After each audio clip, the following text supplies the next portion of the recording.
Lisa had spent the last 7 years of her life behind bars, paying for a crime she had committed in her youth.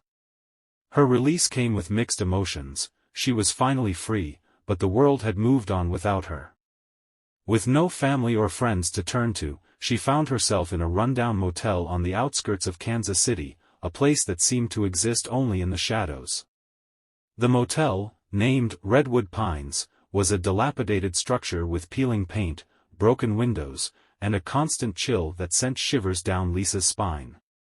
The neon sign outside flickered ominously, casting an eerie glow on the deserted parking lot. It was the kind of place where people checked in but rarely checked out. Lisa's room was no better. Its faded wallpaper was peeling, and the furniture was covered in dust and grime. The mirror in the bathroom was cracked, and the sink emitted a constant drip that echoed through the empty corridors. Lisa's reflection in the mirror was a stark reminder of her past, the haunted eyes that stared back at her telling a story of pain and regret. One restless night, as Lisa lay in bed, she heard a faint whisper, like a soft, eerie breeze rustling through the room. Her heart pounded in her chest as she looked around the dimly lit space, her senses heightened by fear. She couldn't explain it, but the room seemed different, as though reality itself was unraveling. Lisa reluctantly turned to the cracked mirror above the sink. What she saw there made her blood run cold. Her own face stared back at her, but it was distorted, twisted into an unnatural expression of anguish and despair. The eyes were hollow and empty, devoid of any humanity. The mouth contorted into a grotesque smile that sent shivers down Lisa's spine. Tears welled up in Lisa's eyes as she watched the terrifying transformation unfold before her.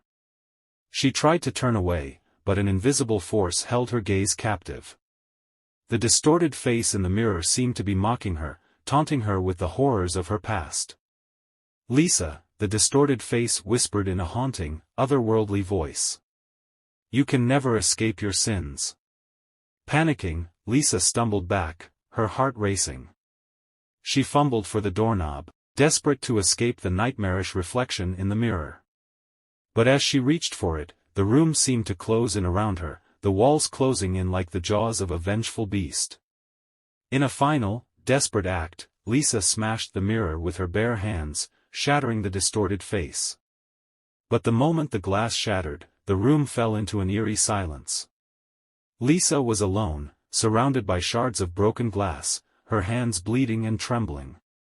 The horrors of her past had found her once more, and the rundown motel had become her prison. There was no escape from the darkness that had followed her, and Lisa knew that the nightmare was far from over.